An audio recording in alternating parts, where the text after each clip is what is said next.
We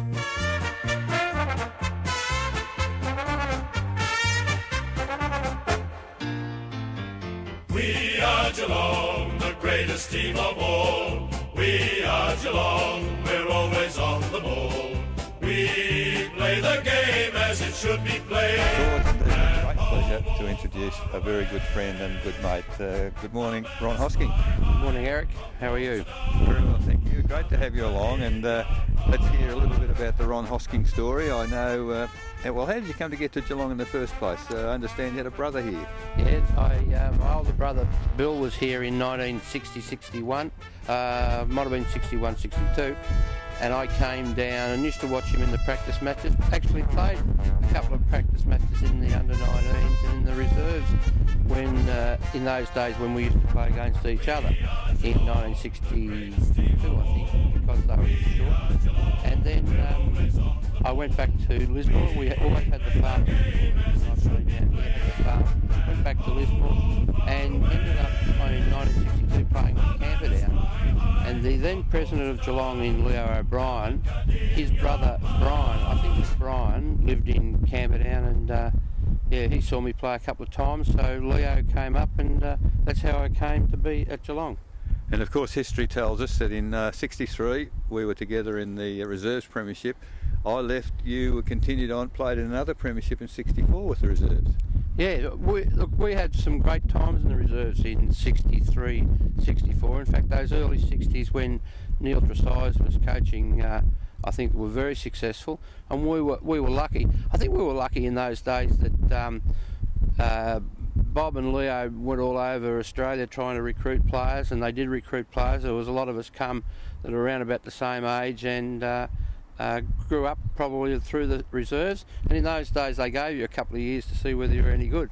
Look, I went to America in 1963 and it was a great thrill, but I didn't play very well in 1963. But it was pretty hard to get a game though in those days, and even some people tell us that those 63, 64 reserve grade sides could have done well against some of the lower league clubs in those days.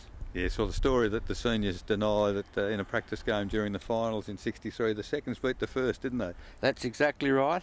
And Alistair Lord won't believe it, Stewie won't believe it, Wade he can't remember, but then they're a bit older than us, so that perhaps the Alzheimer's has caught them.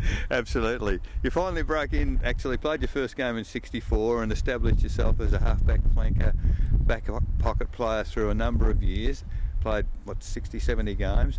Who were some of the great players you played on, can you remember? Oh, look, I think Skilton always stands out. Bob Skilton always stands out, and luckily in those days, I was playing in the back pocket, and luckily in those days, as Polly once said at a meeting, you know, and he was in the ruck, he never wanted to change, and Skilton didn't change very often, but I did play on him for probably, you know, half a quarter back then.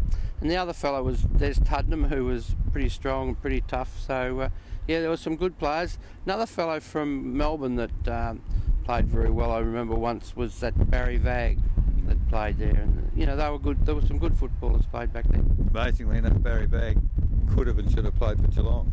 Oh, okay. I don't know whether you realise that, No. but a great player, very good player.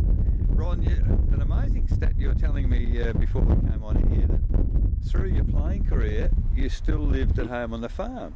Yep, that's right, we did. There was quite a few of us in those days came down. Johnny Fox came down. He was the manager of Strawn's back then, and he and I used to travel down on a Thursday night to train, and then when it got closer to the finals, and we never missed the finals series right through the 60s, so when it got down to closer to the finals, we did come down on a Tuesday and a Thursday night.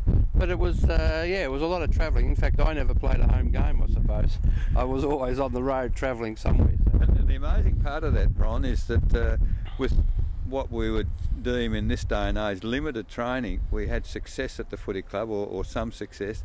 Nowadays, players are around 4 or 5 days a week. Yeah, that's right. It's a different game, isn't it? It's entirely different. I think we'd have to come down and train and live down here now. In fact, I suppose, Eric, that's one of the regrets that I have. I haven't got any regrets about football, but would be perhaps not staying for a year or two longer and trying to get to 100 games. played 70 and left at 24, like a lot of us did in those days, because there wasn't much money around in footy, and yeah, we had a farm to run, so I went home. And a very successful farm, and of course in going home ended up back still playing football, coaching Lismore. Coached Lismore for off and on for about 10 years, and lost 4 or 5 grand finals there and won a couple. And ultimately at the end of time, when the time was ready, the farm was sold, you've come and you're now settled in Geelong. Yeah, we sold the farm in '87 when Scott had 3 boys come through here. Probably, well, their mother says they're good enough, but maybe they weren't quite good enough to get there. But Scott played a couple of games, and Craig and Nick were also had a couple of years down here. So yeah, we came down and sold the farm because Scott wasn't working then, and we thought we'd go into business together. We've been lucky enough to get into the KFC business, so we've got the 8 KFC stores in Geelong and the Colac. Very successful as well. Ron, always a pleasure to catch up with you and hear about yourself and the boys. You've had a great time in Geelong, and thank you very much for your time this morning. Thanks, Eric. It's been Ron Hosking catching up with the Cats. We are Geelong, the greatest team of all. We are